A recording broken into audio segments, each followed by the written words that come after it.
Audioblog. Você já ouviu falar de Sartre? Já sentiu vontade de ser como Madre Teresa ou como Gandhi, largar tudo, simplesmente ir e servir as pessoas? Você se questiona do porquê nossa cidade não tem muitos espaços de convivência? Você já percebeu que não existe muita lógica no nosso cotidiano? Trabalhamos muito, mas nem sempre nos sentimos satisfeitos? Sim, o Audioblog está entrando no ar e você é o nosso convidado para este espaço de convivência virtual. Entre, tome um chá, vamos conversar, fique à vontade. Audioblog. Você está ótimo. Eu estou ótima, Deus é bom, Novo né? corte de cabelo. Pois é, cortei o cabelo no Camura. Camura. Celso Camura. Mas não foi ele que cortou meu cabelo, não, mas cortei no salão dele. Vamos falar um pouquinho da África. Diga-me, Charles Henrique. Então, a África do Sul, não vamos falar do continente África, vamos falar um pouco do país, até para depois chegarmos na figura do Mandela, que é o objetivo final da nossa abordagem aqui. A República da África do Sul tem um extenso litoral, localizado no extremo sul do continente africano, e tem 2.798 quilômetros só de litoral. Então já entrevistei o Marcelo Quintela do Caminho da Graça, do Movimento Caminho da Graça do Caio Fábio Nacional, e eles têm um projeto lá do Way to the Nations, Caminho às Nações, e eles têm uma casa lá onde eles acolhem crianças, porque lá na Nigéria agora virou mania pastores, entre aspas, né? Falsos pastores, que dizem que as crianças são bruxas e têm que ser exorcizadas, tem que se pagar muito, de 5 a 6 salários para exorcizar. E quem não tem dinheiro, as crianças são jogadas no meio da rua, ficam ao relento, algumas são amarradas em casa, pregam pregos na cabeça delas. Então o que o Way to the Nations está fazendo? Está educando as pessoas no Evangelho, dizendo que Jesus ama as crianças, que as crianças não são bruxas. Né? Jesus disse, deixai vir a minhas criancinhas. E também fazendo uma reeducação do povo e recolhendo as crianças que são largadas nessa casa, que é uma ONG internacional. Então, para você ver o nível de desinformação, como você falou, né? Os colonizadores foram lá, exploraram, depois largaram o povo daquele jeito, na ignorância, na ignominia lá, daquele jeito. Então, quer dizer, é uma situação muito complicada a situação da África. A África é um país que talvez daqui a 20 anos, 30 anos, 50 anos seja um país de fato emergente no sentido de ter uma estrutura política, ter uma estrutura social, ter uma estrutura educacional que seja relevante para o povo de lá, né? A economia da África do Sul já permite nós considerarmos ela como emergente, mas os problemas sociais são enormes. Muito grandes.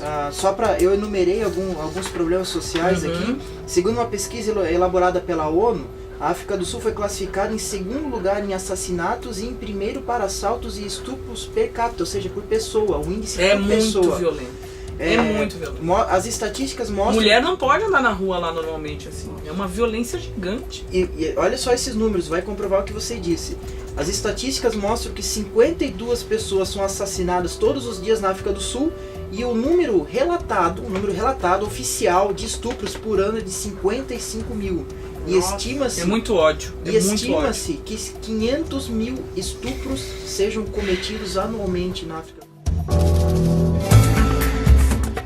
Do Mandela rapidamente, que figura importante, né? Que figura persistente. Eu nunca conheci um cara tão livre. O cara preso se sentia livre. Era um apanhado dos escritos dele e eu tô lendo. E realmente é fantástico. Ele fazia muitas cartas, se comunicava com gente de fora da cadeia, porque ele ficou acho que uns 20 e poucos anos preso, né? Uma coisa assim. Foi bastante tempo. Então, aquele homem é um exemplo de que a liberdade, a persistência, o conhecimento e a fé transcendem qualquer cadeia, qualquer cela e qualquer situação na vida. Violência também. Qualquer física. Violência física. E a violência segregativa também, né? Sim. Que a separação também é tão forte quanto uma violência física, um soco. E o Mandela, ele representou toda a vontade de uma classe, né? Que era a classe dos excluídos na África do Sul. E como você falou, foi perfeito, assim, com todo o conhecimento, com toda a paciência e com todo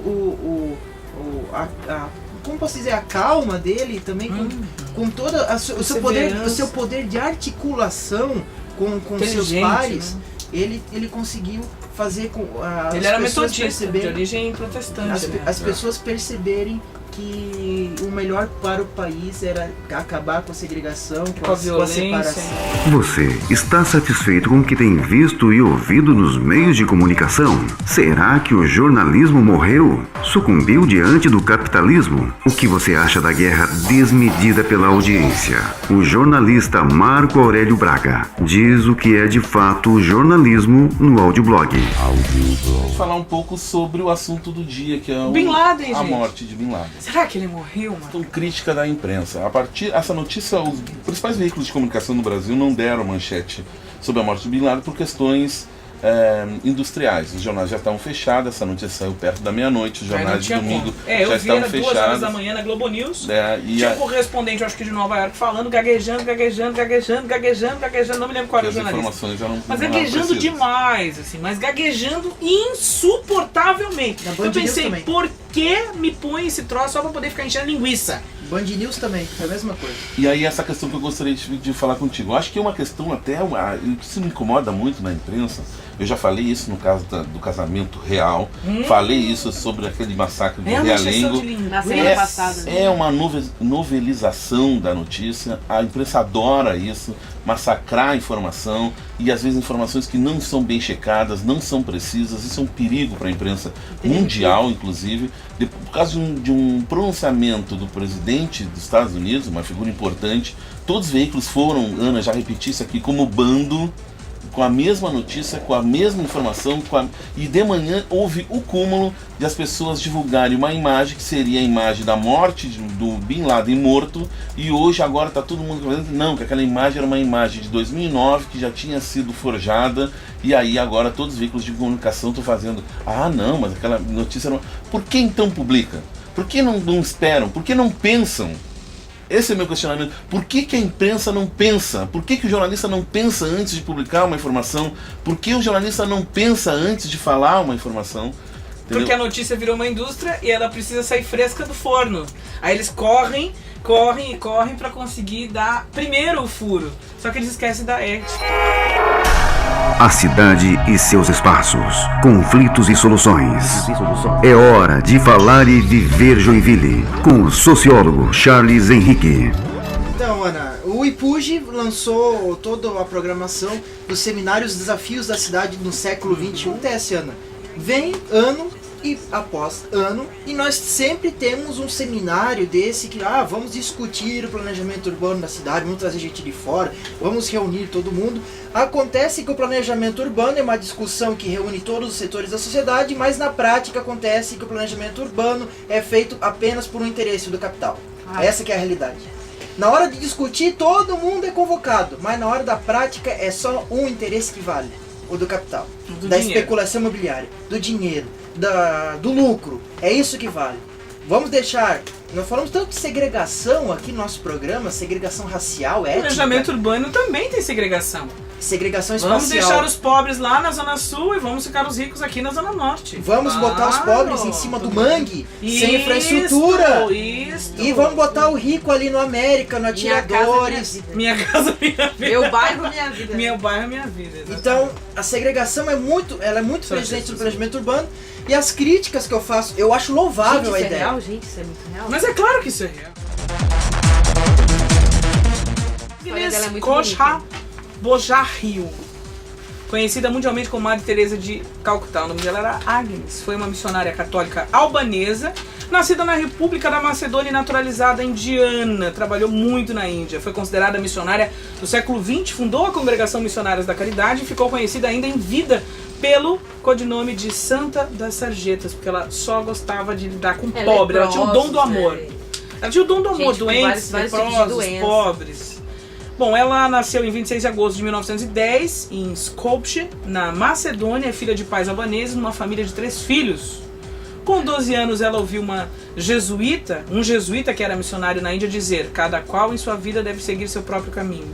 E foi isso que a fez se entregar a serviço dos outros e ser missionária. Dia 15 de agosto de 1928, 6 anos mais tarde, cada vez mais convicta da sua vocação, enquanto rezava no santuário da Madonna Negra de Letnice, decidiu se comprometer com a vida religiosa. E para entrar na congregação das Irmãs de Loreto, teve que aprender a língua inglesa em Dublin, na Irlanda. De Dublin foi enviada para a Índia em 1931, para iniciar seu noviciato em Darjeeling, no Colégio das Irmãs de Calcutá. A história da Madre Teresa, por isso nós estamos falando dela hoje.